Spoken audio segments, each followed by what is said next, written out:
Should we see if we can do the intro in unison? Like Yeah, sure. If we count down 3, 2, 1, and then we try and... not know what the intro is going to be exactly, just kind of see. Well, I'll tell you what, if we both start with saying hello and welcome to the Mailbox Rogues Gallery, and then just see where we both go from there. Okay. Okay, so 3, 2, 1. Hello, and welcome to the Mailbox Rogues Gallery. I'm with... Oh, it's so professional. That was like, I felt like real radio DJs, like talking at the same time. That's it. That's the intro. We'll keep that. Okay. Yeah, no, I'm very pleased with that. So most professional one, yeah, that's the sad thing. Yeah, that's it. One take, and we just keep going. We're professionals now. We're in double digits episode-wise. We are, yeah. And age-wise. You just had your 10th birthday. Yeah, that's right. Yeah, it was a lovely affair. It was a really special occasion. It was. I really liked the Spider-Man cake you had. Yeah, I didn't expect the Spider-Man stripogram to come out of it, but... Yeah, I mean, especially such a small cake. Well, yeah, that's what I thought. It was literally a spider, though, wasn't it? It was... I'm not even sure that was a stripogram. I think that might have actually just been a spider. Oh, right. Just a coincidence. It was a spider in the cake. I guess that makes more sense. Did he deliver a message? Gram implies message, doesn't it? Telegram, stripogram. Yeah, well, there wasn't one that I don't speak spider, so I don't know. And I do, and I got nothing. So, yeah. Oh, okay. Just assume not. So, anyway, happy birthday. I know I told it to you on the day. Thanks for the goodie bag. No, it was quite all right. Thanks for coming. Yeah, no, I enjoyed it. Bouncy Castle was lovely. Moving swiftly along, I suppose we get on to our rogue for the week. Yes, a real rogue, nasty one, this one. Yeah, well, it's Dolly Parton, isn't it? It's only bloody Dolly Parton.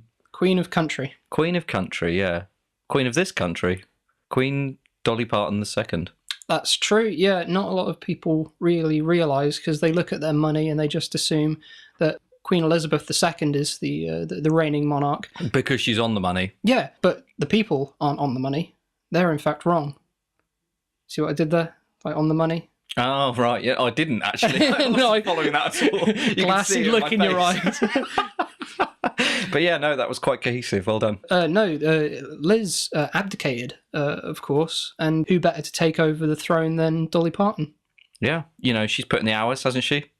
Oh, yeah, she kind of keeps her eye on the place every once in a while. She's been working 9 to 5. We got that one out of the way. That's done. Professional. Well, where do you want to start? I suppose we could start with... I tell you what, I'll start by mentioning that you've printed out your notes this week. Yeah, they're not handwritten. Yeah, they're not. This is the first time you've had presumably you've dictated this to your secretary. Yeah, that's right. She's done a great job. Very well notated, I can tell from here. I've just got like a single A5 piece of paper. It's not even probably A5, it's just a bit of A4 that I cut in half down the middle. Oh, I see. And I've filled most of that. But you've got, what's that, 3 pages of... Bollocks, yeah. So maybe I'll hand the reins over to you. Well, Dolly Parton. She was born on January the 19th, 1946. She was the fourth of 12 children, don't you know? Very busy parents. Very busy parents, yeah. Didn't mess around. Well, they did. That's why there's so many of them. Messing around is, yeah. Grew up in Tennessee, one of the southern states. Now let me stop you here. You mentioned that she was born. What's her real name? Because Dolly isn't a real name, is it? Yeah. Dolly. It's not short for Dolores or... Neither of us thought to look, did we? No, Dolly. Dolly is her first name? Yeah. I'm not sure I believe you. I looked online and everything. Is it really? Really, really? Yeah, genuinely.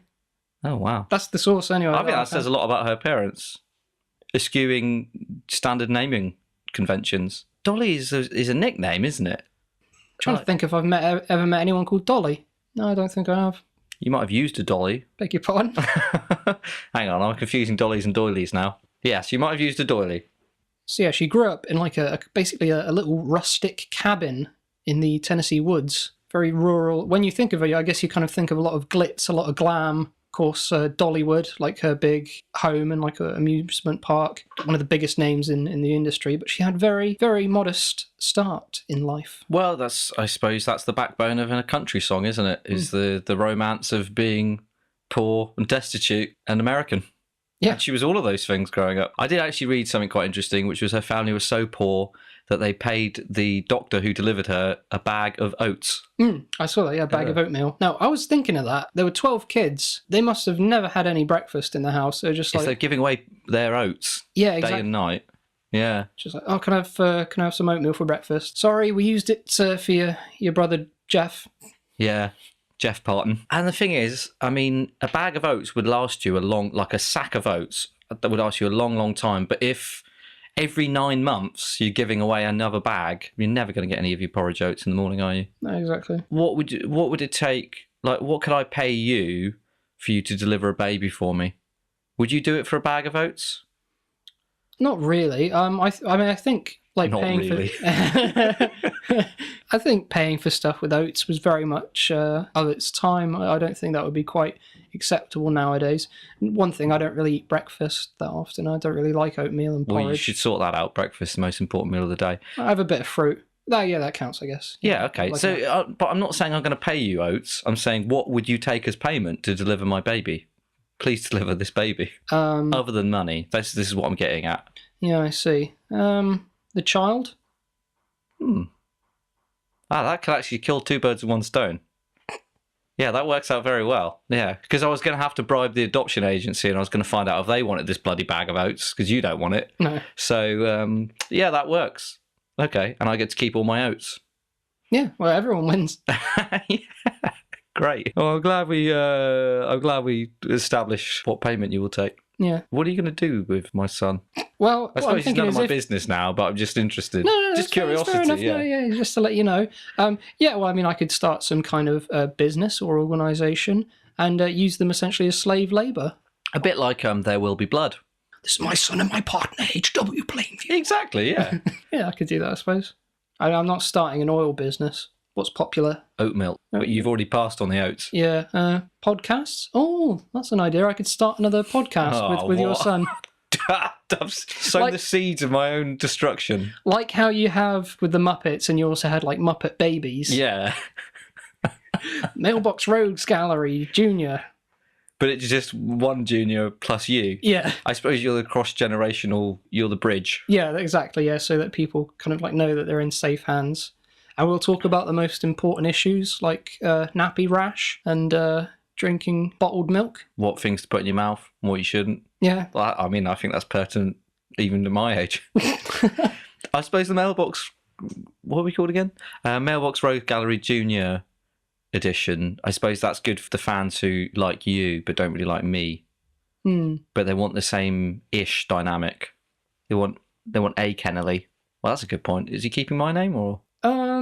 Not thought that far ahead. I guess for kind of continuity, I suppose we could keep the name. Yeah, I mean, I'd appreciate that. I'd like to have some sort of lineage, if you don't mind.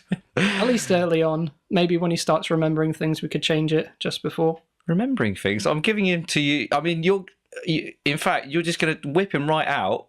You're going to deliver him and then just keep him. What's he going to remember? All those times I yelled at him when he was in the womb. Why don't you bloody get out? Yeah, come on. Lazy sod. Time you started pulling your weight around here. Asking him to pay rent. Womb rent. Womb rent, yeah. Oh, that's a good name for a band. What's that? Do you think a heavy metal band or something a bit more, maybe some obscure electronica? Womb. I think that's like some kind of proto-punk, I think. Yeah, or maybe like a kind of a Devo kind of weird band like that. All right, I like it. Well, I think we've pretty much covered that subject. Take us back to Dolly. To Dolly.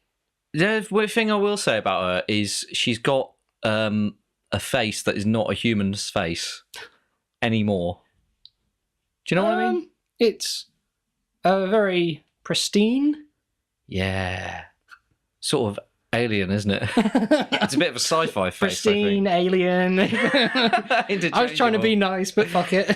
Yeah, I think it's a bit of a sci-fi face. I think it's like, a dark vision of the future, how we're all going to look. Oh, wow. In like 100 years' time, Big blonde bouffants and... gigantic breasts. Yeah. Men and women. Yeah, I don't know. I'm not saying she's not beautiful in her own way. I'm just saying that she's quite terrifying to look at because she's got like the face of a 20-something-year-old on a 72-year-old head. That's a compliment, I'd say. Yeah, but it's not a nice 20-something's face. all right, someone who's kind of like living a rough life. I say it's more like a 20-something who's been involved in a horrible car crash and had reconstructive surgery. Right, okay. I mean, she'd really have to fish for a compliment in there, I think. Yeah. It's like, oh, you look like you have the face of a 20-something-year-old who's been badly traumatized and fucking ruined. Yeah, I might have to cut that out. That was very mean, wasn't it? It was a very mean thing to say about anybody.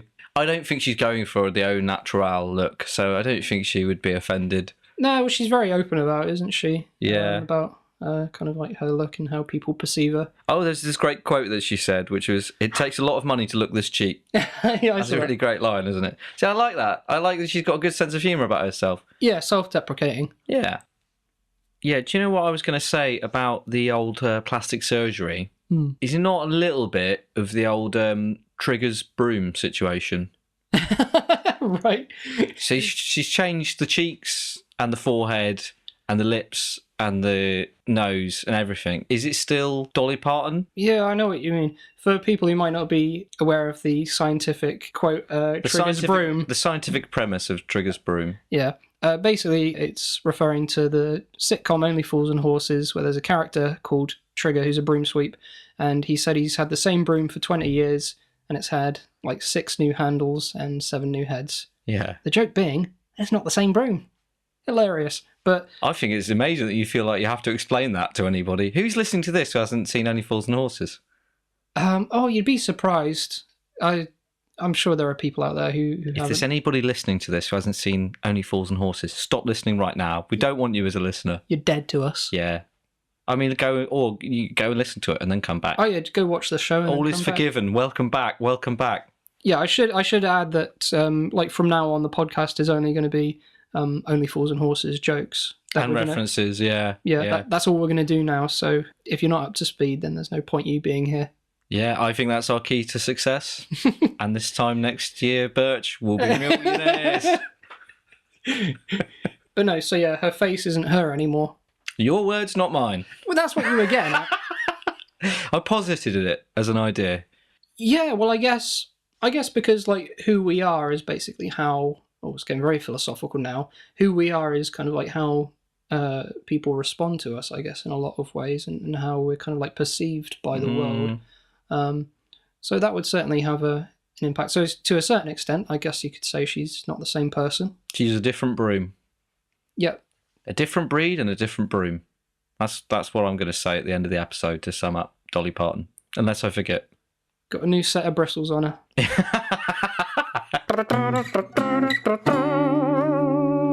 So, would you ever consider having plastic surgery? I've had it already. Really? Yeah, loads. That's amazing. I never noticed. Yeah, I mean, do you not remember what I used to look like in secondary school? It was a long time ago. I mean, I was a Prince Charles lookalike, professionally. Oh, right. Do you not remember? I looked exactly the spit of Prince Charles.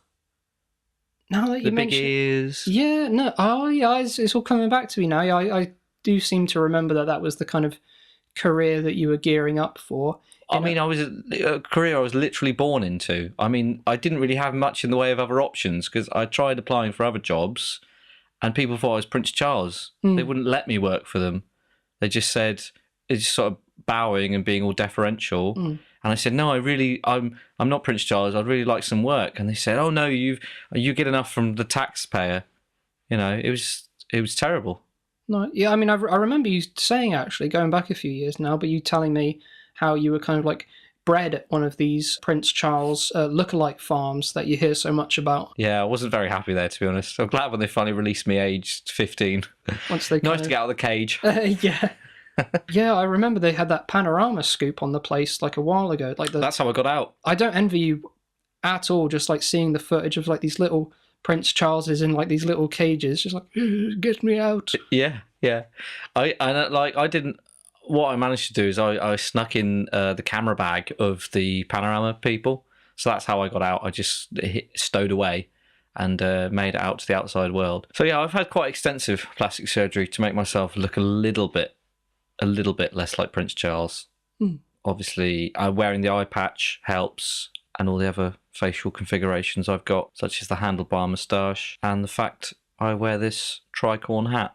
Yeah, I didn't want to say anything, but yeah, It's a different. I'm going for a different look now. It's more of a sort of pirate look. I think it suits you. Yeah. Problem is now I keep getting mistaken for Captain Jack Sparrow, and that's potentially worse.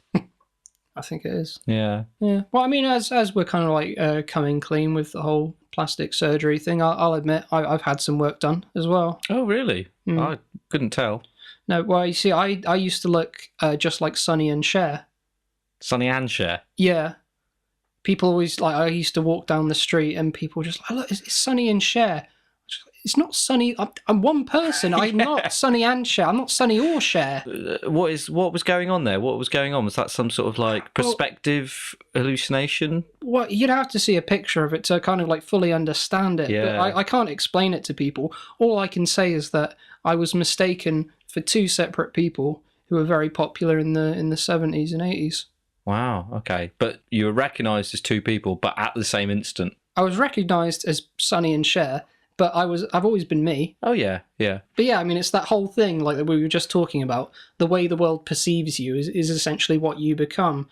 Like I'd find myself doing duets On your own. on my own. Yeah. And that's not something I don't think anyone else has been able to say about themselves. No, it's a bit tragic, really. I mean, I'm sure you've set some sort of world record there. Most duets performed on your own. Yeah, no, that's true. Yeah, I still hold the record for that, but it's not one that I'm particularly proud of. It's a very shameful part of my time. It's a very shameful part of my life. But what really? I thought you stopped yourself then because you're going to say a very shameful part of our life.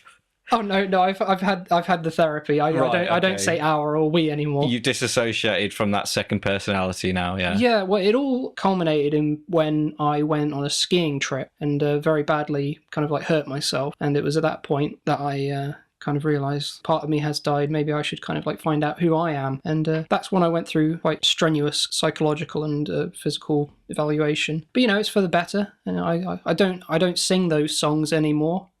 And when I walk down the street, people assume it's just me and not two musical icons. I will admit, it would have been nice to get a rendition out of you. Just a bit of I Got You, Babe would have been lovely. But I appreciate that it's probably quite close to the bone for you. Yeah, bringing that up. I've not picked up the mic in quite a while, so I'll have to give it a miss. Maybe one day I'll feel comfortable enough to do it again, but we'll see. We'll have some cracking karaoke, I'm sure. Well, I wish you all the luck in the world on your journey as James Birch. To you, James Birch. Thank you, and the same to you, Sean Kennelly, not Charles. Did you ever sort of use it to your advantage? Maybe try picking up a royalty check for Sonny and Cher? Are you looking at me like you're very upset that I asked that? No, I suppose it is a criminal endeavour. I just thought, you know, think of the money they must get off of Groundhog Day, because they play that song about 80 times in that film. I reckon there's a payout every single time. Well, there was a point in my life that I'm not particularly proud of. You know, I kind of like turned to drugs and alcohol and impersonating Sonny and Cher. And I would kind of like take their royalties from that song. I even did so many TV appearances in America. Right. As the pair of them.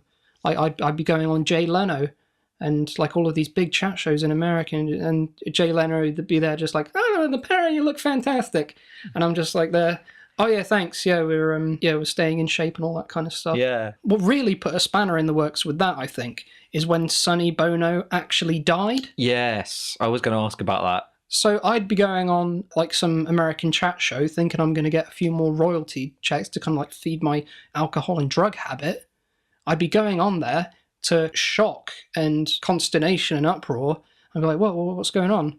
And then they'd be like... Haven't you heard the news, Sonny? You're dead. You died in a tragic speedboat accident, if I remember. Skiing. Was it skiing? That's why I mentioned skiing earlier. Yeah, well, I suppose if you're speedboating down a mountain, you're probably likely to have an accident. Wasn't it the smartest idea? No. No. But no, so I kind of like stood out there and everyone just like thought they were seeing a corpse.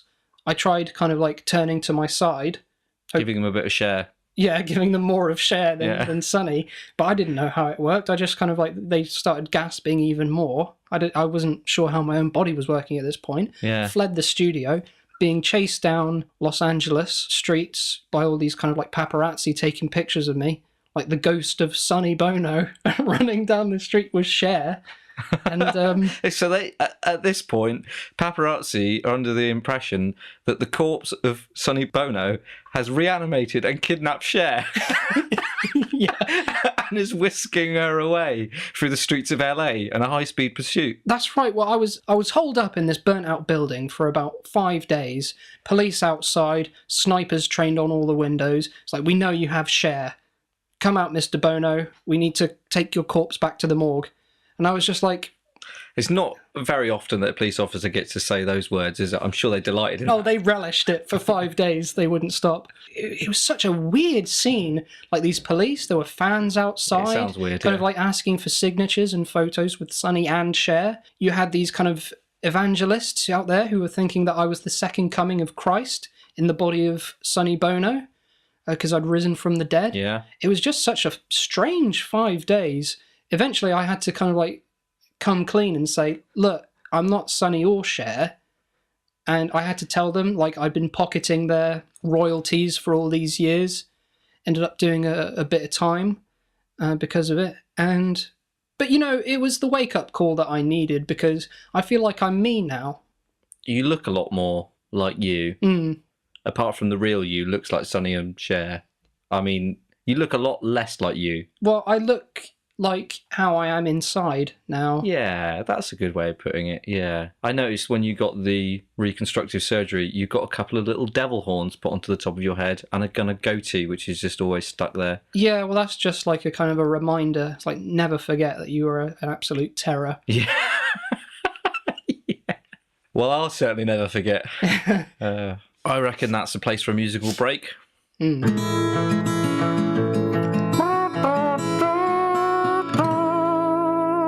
So you're a very big name in the world of country music, but also a big name in the field of science. Oh, yeah? Yeah. So you might remember in 1996 in the UK, scientists, for the first time, cloned an animal, which was a sheep, and they named the sheep Dolly. I do remember. That's to do with Dolly Parton, is it? Yeah, it was named after Dolly Parton. It was her sheep? The original was her sheep. Is that why? No, it wasn't a sheep that belonged to her. They used Well, some. the clone wouldn't, but I mean the original. No, what they did was they used some of Dolly's DNA and kind of like made a country singer sheep hybrid clone. Wow. Okay, that's quite ambitious, really, in the field of science. It was, considering this was going to be the first animal clone that there was. They kind of like right off the bat they were just like, let's make some hybrids, let's get some celebrities involved. Yeah, I think they maybe just went, you know what, if we're going to do it, let's go large, or just don't bother.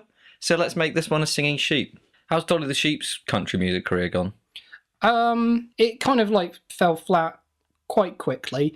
It's that thing where you kind of like have these pop stars on X Factor and all that. For about a year they're kind of like the bee's knees and the talk of the town because they're new. Yeah. But then just like very slowly their star fades. The novelty wears off, doesn't it? Yeah. And it was similar with Dolly the sheep. I mean, quite sad really. I mean, they chose Dolly. Here's a quote from Ian Wilmot, one of the scientists responsible for cloning. Yeah, I know Ian. The sheep. Oh yeah, you mates with Ian? Me and Ian hang out all the time, yeah. Oh, nice. I was actually going to go to the pub with Ian when we're done with this, if you want to join him. I don't know if you've got any questions about Dolly the Sheep for later on. Oh yeah, well I'll have a ton of questions. Yeah, oh, it's a shame we couldn't have got him on to give his expertise. Yeah, okay, well, what did he say then? Well, yeah, I mean, we can check this with him in a minute. Yeah. But he said, Dolly is derived from a mammary gland cell, and we couldn't think of a more impressive pair of glands than Dolly Parton's. That is classic Ian. That is classic Ian. Because Dolly Parton's got big boobs. Yeah. And it's from a mammary gland, which is a boob thing. Now, what I was thinking when I read that was, if that sheep was cloned in the current year that we're in, 2018 at the time of this recording. Oh, well, thanks for dating it. This is meant to be timeless, mate. This is meant to be timeless. Well, I guess it's meant to feel current whenever it's being listened to. Well, I guess it would likely still be current, like if you listen to it afterwards. What I'm saying is, in the current climate, if somebody said, "Oh yeah, we've named the sheep Dolly," and then they were like, "Oh yeah, why did you do that?" So, "Oh, named it after Dolly Parton because you got big tits." Hey! Now, I don't think that would fly today. No, in 1996 or 7 or whatever it was, I feel like it might have gone down a bit better. Yeah, looking back to 1996, just like, oh yeah, named it after a country singer with a big pair of baps. I'll be honest, when you said in this day and age, in this current climate, I thought you were going to say that nowadays they would clone a sheep with giant tits. Yeah, I thought that's where you were going with that. millennials these days, that's all they talk about with their iPods and their cloned sheep with big tits. Yeah, well, it's just the direction my mind went off, and only thinking of what you would be about to say. I'm as pure as the driven snow, me. Never would have crossed my mind. No, that's true. Have there been any other animal clones after Dolly the sheep? Because I know they, like, some twat put an ear on a mouse's back. Yeah, bastard. Yeah, they did a whole slew of them. After Dolly, they did Johnny Cash the oyster. They did Mel Haggard the crow. Yeah, that makes sense. I can picture sort of that. suits, doesn't it? You had Willie Nelson the moose. Yeah, Willie the moose. Towns Van Zandt the squirrel. Yeah, yeah. He was always kind of squirrely anyway. Yeah. Always hiding his nuts in his guitar. And then after that, of course, they covered the kind of late 80s, early 90s alt rock and grunge rock scene. Of course, famously, they made Michael Stipe the peacock. Billy Corgan the corgi. That's right. Yeah, you had Frank Black the walrus.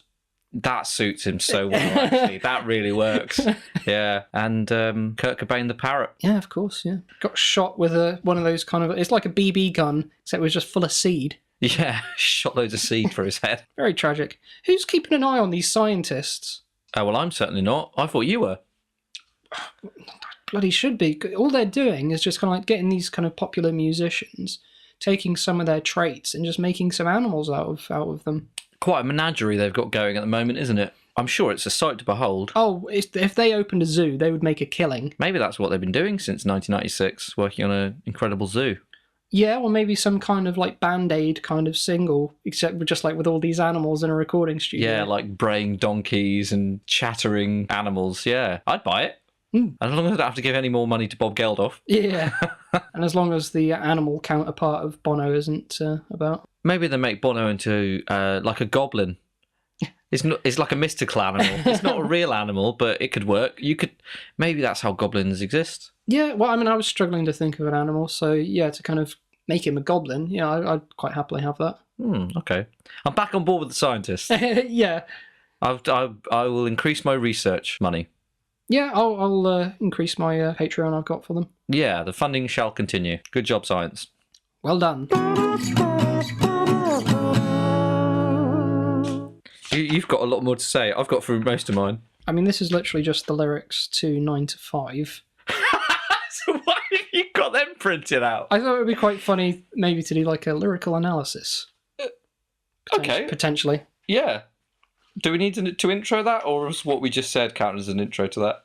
Of course, like she's a very famous country musician. She's made a lot of big and great songs. Like in the Yeah, you past. keep going on about it. We got Jolene. Yeah. We got the original I Will Always Love You. Yeah, her version's great. And probably my favourite, and a very popular one, 9 to 5. Yeah, 95. 95, yeah. Very good song. It was kind of like what would you call it? Like a look forward into the future as a dystopian 1995 when she wrote it. Is that what you got from that? Yeah. Yeah, well, the song's called 95, and she released it, like, what, in the 70s? Like, what else would she have been talking about? Okay, I've probably had a different interpretation of that song. All right. I thought it was just about, like, working 9 to 5. 925. 9 to 5, yeah. Well, like 925. No, not 925, number 2. Like working from 9 a.m. in the morning until 5 a.m. the next morning. I think that's what it's about, isn't it? It's a long shift. Yeah, it is a long shift. She's really grafted. Yeah, who can relate to that, though? Yeah, well, so you got a different idea of what the lyrics are about, have you? Yeah, well, I mean, like, listen, I've got the lyrics in front of me. Tumble out of bed, and I stumble to the kitchen, pour myself a cup of ambition. Oh. So, like, it's set in this kind of future where, similar to the film Equilibrium, where they have to take these pills to kind of, like, control their mood and their feelings, to kind of, like, dull their senses and make them like sheep.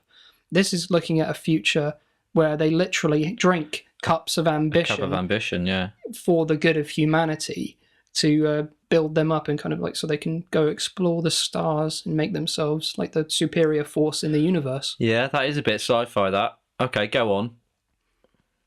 And yawn and stretch and try to come to life. Jump in the shower and the blood starts pumping. What's futuristic about that? Well, you see, there's a little bit of a darker side to this.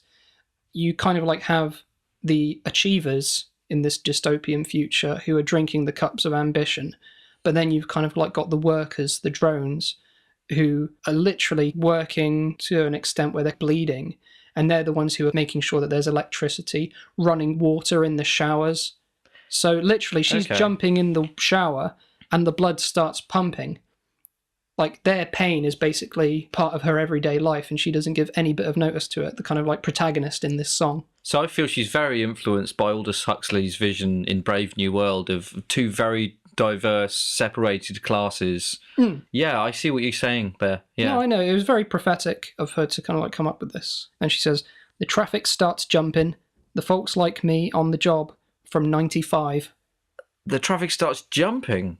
So you've got cars with springs on the bottom now instead of wheels. Yeah, well... Boing, boing. Yeah, I know. Well, they've got this ambition juice that they drink, and so they just found these like new little ways that they can travel around. I suppose, like, if there's one car doing it, bouncing over all the traffic, that car's going to get to work really early. But if everybody's doing it, that's just going to be a nightmare. Going to be bashing into each other in the midair. Well, it's a dystopia, not a utopia. That's a good point, yeah. And then it goes into the chorus. Working 95.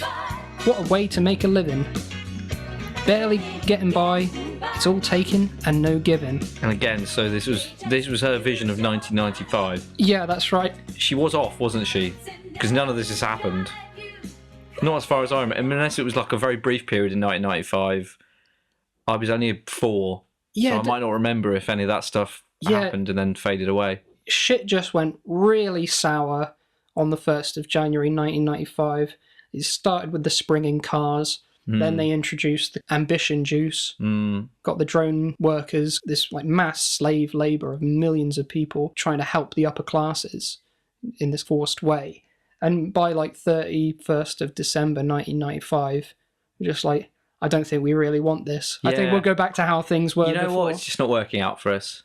I think I must have been the lower class in that scenario because I didn't have a Nintendo, whereas my next door neighbour did.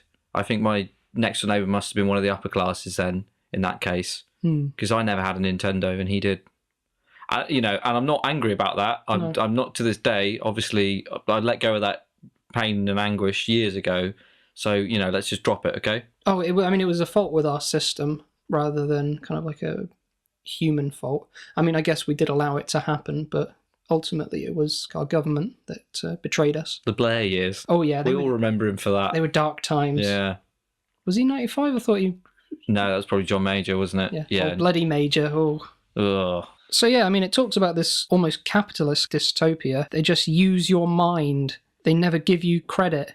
It's enough to drive you crazy if you let it. Oh, yeah. It would drive me crazy. All these other bits in the song. Waiting for the day your ship will come in.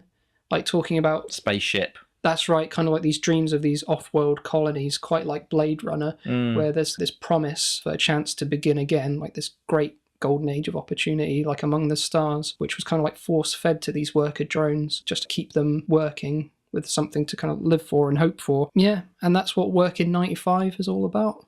Oh, well, I'm very glad that you gave us that reading. That was very helpful. I feel like I understand the song on a much deeper level now. I think a lot of people think of her as just some kind of like ditzy singer, Dolly Parton, when really she should be up there with J.G. Ballard, Philip K. Dick, H.G. Wells, like really great minds of science fiction. Okay, well, I'm going to campaign for that. I think that's a torch I'll carry. Okay, I'm going to stand beside your banner. Bruce Banner. Wait, who's Bruce Banner? Was he played by Eric Banner in the film The Hulk? Bruce Banner was played by Eric Banner in The Hulk. That's what I was thinking.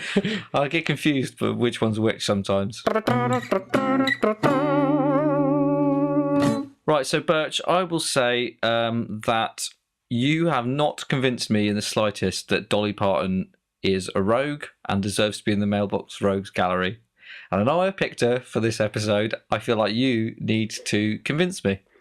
Well, I need to make her out to be a rogue. Yeah. That's the rules of the podcast, mate. You signed up for this. Well, maybe we should have this like a kind of a Room 101 thing where we go, should this person actually be a rogue? Oh, it's a bit late to be workshopping ideas. 11 episodes in. It's a great idea, though. I don't know why we didn't figure that before. All right, so is she going in the Mailbox Rogues Gallery or not? Oh, fuck it, she'll have to, won't she? Yeah, we've got to stick to the format. We've got to stick to the format. All right, in she goes. Sling her in. Yeah, that evil woman. Yeah, for reasons that we can't articulate. All right, well, that satisfies me. That satisfies my lust to chuck somebody in the Mailbox Rogues Gallery. Yeah, same. Well, in that case, we've done what we're here to do. We have indeed. So I'm going to sign off and say that my name's Sean. Email and all that. Sean email and all that. So where can people find us? People can find us in a fine plethora of places. Ooh. You can find us on Twitter at Mailbox Rogues. You can contact us via email, mailboxroguesgallery@gmail.com. You can listen to the podcast on YouTube, on Podbean, and on iTunes. And when on iTunes, if you're enjoying the show, please give it a rating and a review because it all helps to boosting the popularity of the show. Yeah, you were running aground there with that sentence, but I feel like you got where you wanted to be. We're also on Facebook, and it's really helpful for people to share it. Just share on Facebook and tell people about the podcast. Share it, comment, review it, give it a star rating, do all that stuff. Cool. Well, I've been Sean. I've been Birch. Goodbye. Toodles. Am I